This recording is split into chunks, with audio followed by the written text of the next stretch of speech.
warahmatullahi wabarakatuh. Halo semuanya, kenalin aku Sahera Mardiana Safitri. Di sini aku bakal bantu kalian dalam belajar bahasa Inggris.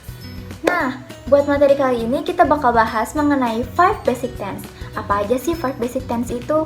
Yang pertama ada simple present tense, kemudian yang kedua ada simple past tense, yang ketiga perfect tense, keempat present continuous tense, dan yang kelima present perfect tense. Tapi sebelum masuk ke materinya, jangan lupa buat like, komen, dan share video ini ke teman-teman kalian. Siapa tahu lagi ada yang butuh tentang materi 5 basic tense, so video ini bisa membantu. Oke, tanpa berlama-lama lagi, kita masuk ke materinya. Materi pertama kita masuk ke simple present tense. Sebelumnya ada yang udah tahu belum apa itu simple present tense? What?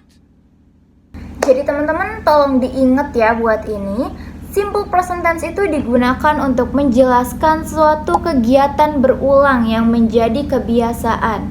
Itu yang pertama. Yang kedua, simple present tense bisa digunakan untuk menjelaskan kebenaran umum. Yang ketiga, simple present tense bisa digunakan sebagai instruksi ataupun petunjuk. Oke, jadi simple present tense bisa digunakan untuk 3 hal tersebut. Untuk lebih lengkapnya, aku bakal kasih lihat kalian rumus dari simple present tense. Ada positif, negatif, dan interrogative.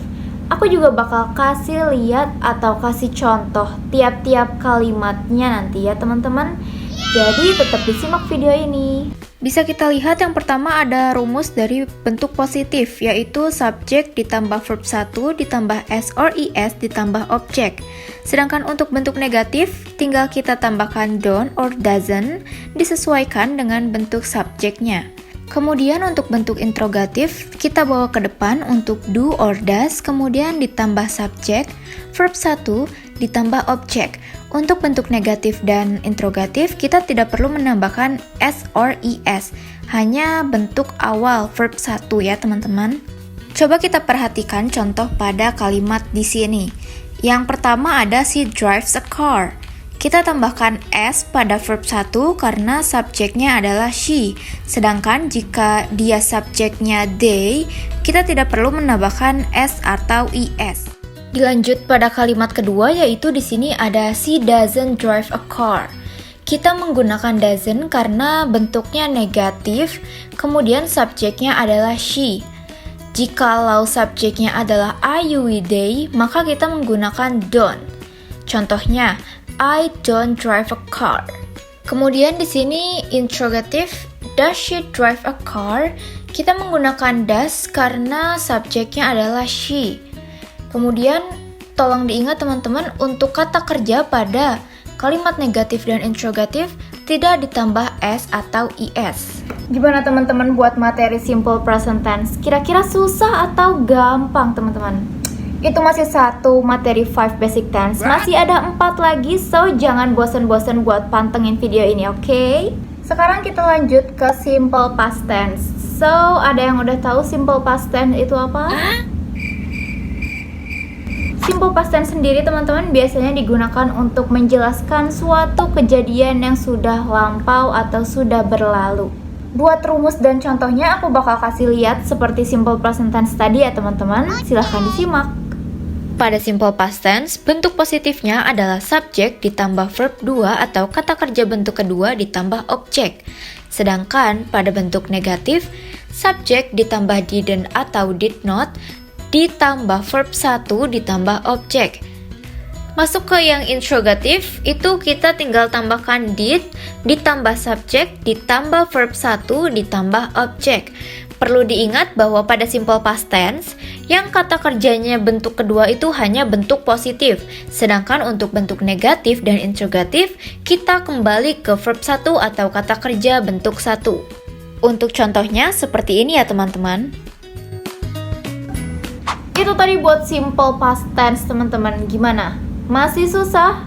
Atau udah mulai paham nih dari simple present tense dan simple past tense? Kalau masih ada yang bingung tentang simple present tense dan simple past tense, boleh ditanyain di kolom komentar, oke? Materi selanjutnya yaitu tentang future tense dan present continuous tense, juga yang terakhir ada present perfect tense. Untuk ketiga materi ini aku bakal langsung aja ya teman-teman ngejelasinnya. So, jangan lupa disimak. Masuk ke definisinya, future tense adalah kalimat yang digunakan untuk menyatakan tindakan yang akan terjadi di masa depan atau yang akan mendatang. Pada future tense, bentuk positifnya adalah subject ditambah will ditambah verb 1 ditambah object. Bentuk negatifnya subject ditambah will not ditambah verb 1 ditambah object.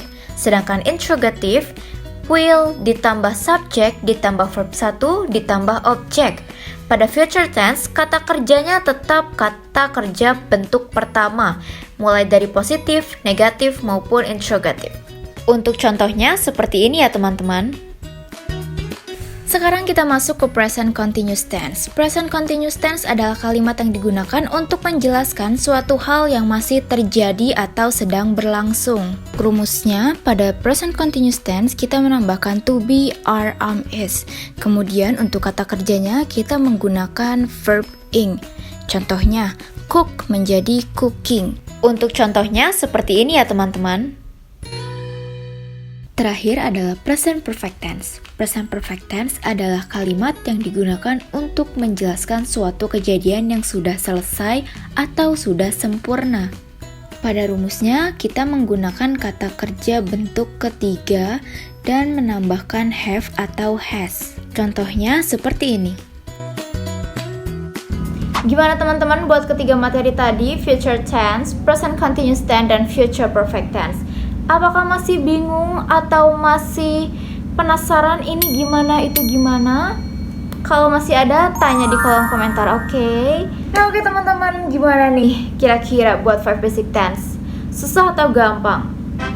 Gak kerasa materi kali ini udah beres. Kalau misal masih ada pertanyaan yang ingin ditanyakan, boleh langsung chat di kolom komentar. Jangan lupa juga buat like, share ke teman-teman kalian. Dan see you di video selanjutnya. Wassalamualaikum warahmatullahi wabarakatuh. Bye-bye.